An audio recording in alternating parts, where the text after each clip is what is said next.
Bismillahirrahmanirrahim. Assalamualaikum warahmatullahi wabarakatuh. Perkenalkan, saya Wuri Utami. Saya di sini akan menyampaikan pembelajaran contoh video komunikasi mahasiswa dengan dosen yang nanti akan terbagi menjadi 3 sesi. Ada komunikasi tatap muka, komunikasi dengan WhatsApp, dan komunikasi dengan email.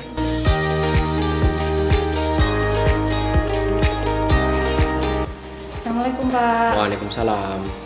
Nama saya Arum Pak, dari Prodi S1 Keperawatan. Ya, Gurinya ada Pak? Ada. Langsung aja ya Mbak ke ruangan sebelah depan, nanti belok ke kiri. Terima kasih Pak. Ya.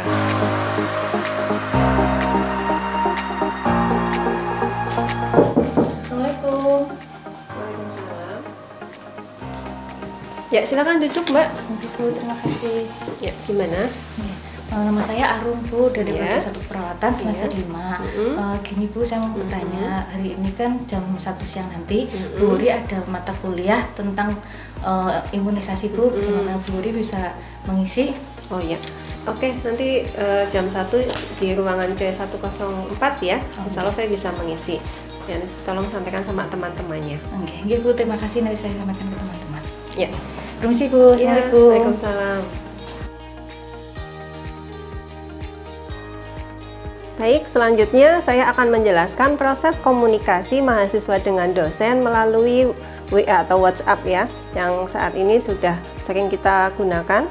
Yang perlu diperhatikan, yang pertama adalah perhatikan waktu pengiriman ya. Jadi dalam mengirim pesan WhatsApp ke dosen, kita harus mengetahui atau etika yang paling pas untuk mengirim pesan.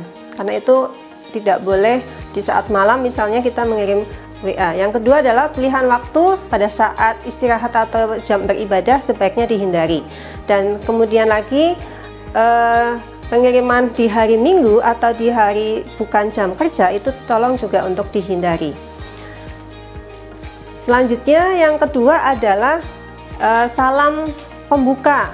Jadi setelah kita menyesuaikan waktu, kita harus menggunakan salam pembuka dengan misalnya selamat pagi, assalamualaikum. Kemudian permintaan maaf untuk yang poin ketiga itu juga perlu disampaikan meskipun mahasiswa tidak punya salah, tetapi itu bagian dari etika yang harus disampaikan. Misalnya, maaf Ibu, saya mengganggu waktu sebentar. Kemudian kita masuk ke poin keempat, yaitu perkenalan. Nah, ini penting ya. Jadi perkenalan harus disebutkan karena dosen tidak menyimpan kontak mahasiswa semua di HP. Jadi harus dituliskan nama saya siapa, kemudian saya dari prodi mana, kemudian semester berapa, begitu ya. Kemudian yang selanjutnya tentunya penggunaan bahasa harus efektif ya. Jadi harus efektif, kemudian formal, kemudian juga pesannya juga harus mudah dimengerti. Jadi tidak boleh menggunakan kata-kata tulisan singkatan, misalnya saya disingkat menjadi SY, kemudian menulis yang menjadi YG, misalnya seperti itu. Jadi itu harus disampaikan. Nah, kemudian penggunaan kalimat itu berikutnya juga ke dosen harus sederhana, efektif. Maksudnya itu tidak panjang kali lebar seperti mau curhat ya, misalnya seperti itu. Itu tidak perlu atau tidak dibenarkan bertele-tele panjang kali lebar. Jadi harus langsung saja. Misalnya mahasiswa ingin meminta tanda tangan dosen, jadi langsung saja setelah tadi perkenalan dengan tulisan saya ingin meminta tanda tangan Bapak atau Ibu, apakah Bapak atau Ibu bisa saya temui atau dapat saya temui dalam waktu dekat ini, seperti itu. Jadi jangan meminta saya bisa menemui jam berapa ya Bu, Pak, misalnya jam 1 atau jam 8 pagi bisa tidak, itu tolong dihindari. Kemudian yang terakhir adalah salam penutup. Nah, salam penutup ini juga harus disampaikan jika sudah selesai menjelaskan maksud tujuan. Jangan lupa menuliskan terima kasih, seperti itu. Di sini saya contohkan untuk penulisan WA mahasiswa ke dosen. Silakan bisa dilihat.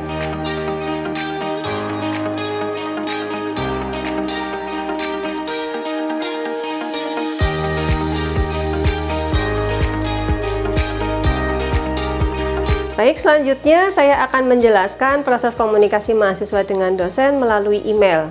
Perlu diperhatikan, ini sangat penting karena beberapa penulisan jika kita tidak memahami poin-poin yang harus dituliskan, itu bagian dari etika, tentunya mahasiswa juga harus bisa menerapkan begitu. Nah, apa saja yang harus dipahami atau kita harus mengetahui? Yang pertama, dalam penulisan email, jangan lupa di subjek email itu ada semacam judul atau apa yang mau kita kirimkan. Contohnya misalnya tugas komunikasi 1 begitu.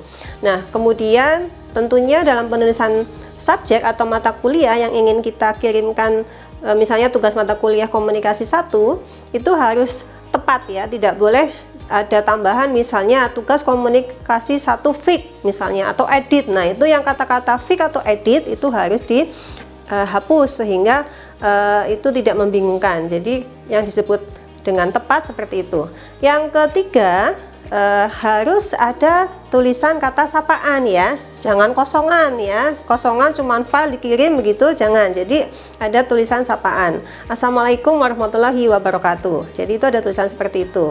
Kalau di institusi yang misalnya formal itu paling tidak ditujukan kepada siapa, misalnya YTH, kepala prodi misalnya seperti itu. Tapi kalau kita mengirimkan ke dosen untuk tugas mata kuliah ya, jadi cukup dengan salam pembuka itu sudah sudah cukup begitu. Nah, kemudian untuk berikutnya adalah perkenalan. Perkenalan di sini maksudnya adalah menyampaikan yang mengirim itu siapa begitu ya. Misalnya Assalamualaikum warahmatullahi wabarakatuh, saya Arum, mahasiswa prodi 1 keperawatan tingkat 1, akan mengirimkan file tugas komunikasi 1 seperti itu. Nah, kemudian tentunya pesannya juga jelas, tidak perlu ditambahkan mohon dikoreksi ya Bu, maaf sudah terlambat mengirim, itu tidak perlu, atau ya intinya poinnya saja kaitannya dengan memperkenalkan nama, kemudian prodi mana, semester berapa, untuk pengiriman apa, seperti itu. Kemudian yang berikutnya adalah gunakan bahasa Indonesia yang baik dan benar ya. Jadi kaitannya di sini tidak boleh ada kata-kata singkatan. Misalnya bukan beserta, maksudnya misalnya dengan ini kemudian disingkat DG seperti itu ya. Jadi dalam penulisan di email mohon menghindari kata-kata singkatan. Kemudian pastikan tidak ada huruf yang kurang dalam penulisan. Misalnya dengan ini kemudian nulisnya ada yang kurang dengan IN misalnya, jadi kurang I itu ya. Jadi karena mungkin terlalu cepat mengetiknya ya, jadi yang dimaksudkan hindari kata-kata atau menuliskan huruf kurang itu harap dicek kembali sehingga tidak terjadi kekurangan penulisan atau penulisannya menjadi tidak jelas. Kemudian yang selanjutnya, tidak dibenarkan menuliskan huruf besar semua ya, karena itu mengandung makna bahwa seakan-akan kita tidak menghormati. Yang kedua juga kita seakan-akan marah seperti itu ya. Jadi itu harus dihindari. Jadi kata depan atau huruf awalan saja yang besar. Jadi tidak ditulis besar semua, itu tidak boleh. Ataupun kebalikannya juga, huruf kecil semua ya, karena mungkin biar cepat seperti itu tolong dihindari. Kemudian penggunaan tanda baca secukupnya, hati-hati juga ya, misalnya kita meminta kemudian tanda pentung misalnya atau tanda tanya begitu ya, itu juga harus dihindari.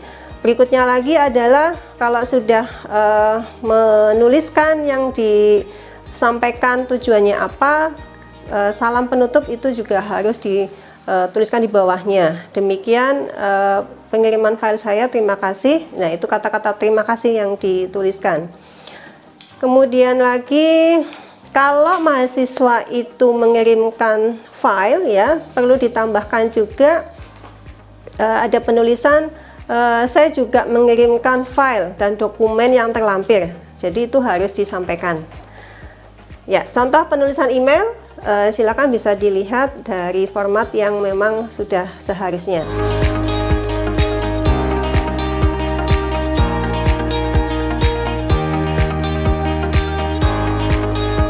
Demikian video pembelajaran komunikasi mahasiswa dengan dosen. Selamat belajar dan semoga bermanfaat.